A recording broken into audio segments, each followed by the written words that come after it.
how do you get something how do you build a habit, right? If we start there, how do you build a long-lasting habit? That's good. And I think, I might take this one, but I think you're pretty good at describing building these, I've heard it framed as like 3-week habits in a way to try and build a long-lasting habit. Yeah. Well, if you're ready to go for it, and then I'll jump in when I can. Yeah. Well, I think that's kind of that's the starting for building a habit. You try and develop something that you can do, not cold turkey necessarily, but you try to develop something that you want to accomplish in a way that doesn't build resentment, doesn't build like festering emotions that, over time you go, wow, I really hate that thing that I've been doing for so long. There's a few people coming to mind who I think like when they started, they had that kind of mindset, and then they've lost it, over the time they figured it out. But how can you develop those things and then turn that into, so for strength training, it's very specific, I know, but in your everyday life, there are other concepts you could apply this to.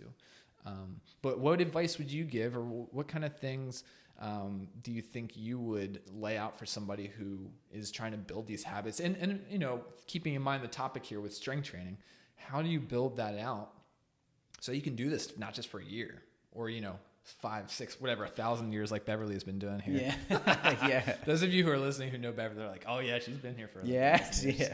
So that's a great point. So for everybody, we'll take it back to like a story. So when you're in a moment in your life and you have that aha moment or that realization or that thought that says, I need to change something, that's your first sign that you're on the right track.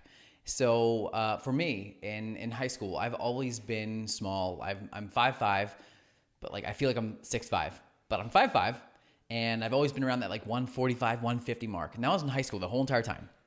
And then so I graduated high school and I realized that like I don't want to be small anymore. I don't want to be that little guy anymore, because everyone always called me like bud or little guy or like hey man or hey dude, hey bud. Don't call me bud.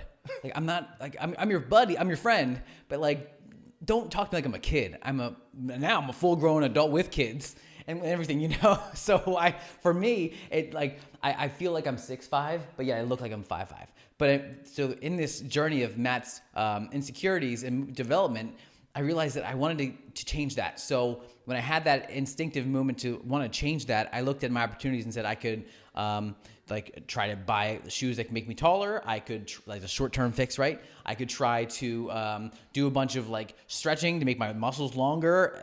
And like I'm making this stuff up, but like I could try to like hope that my joints would grow so that my bones could grow and I could grow and like hope for the best, right? Hope for the best.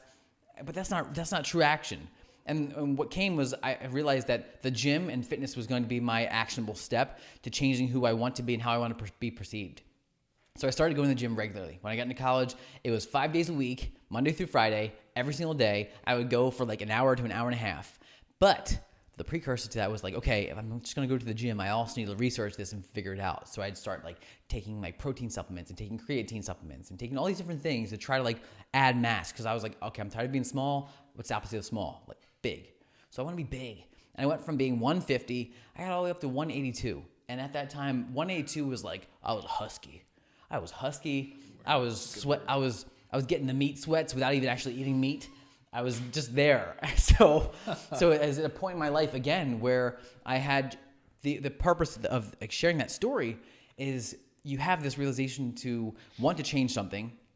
And so instead of identifying as small guy, small stature, small person, I want to be big guy, big muscles, like complete opposite. So I had to start identifying that way. And so in order to identify as myself, instead of to change my behaviors, I had to identify that way. So I was like, all right, I'm going to get big. I'm going to get big. I'm going to get big. I'm going to be big. I'm going to be big. I'm going to be strong. I'm going to be husky. I'm going to add it all on. I'm going to make myself that person that I want to be. And so I started doing these behavioral changes, and these behavioral changes then led to these habitual changes, and these habits were then part of my normal structured day. And then that normal routine continued to compound, and it turned into what it was, which is I was this fitness person. And then people in the gym, like years later, I would still go to the gym regularly, writing down all my workouts, taking my supplements before and after. And then I realized later that that wasn't necessarily a thing that I needed to have, but I would do it because that's what I thought. But I would do all these different things and learning about nutrition and all this different stuff. And people started asking me questions. And then those questions would then evolve into like, oh, I can actually make this into like a service, and that's when I got to serve it, and then everything kind of compounded from there.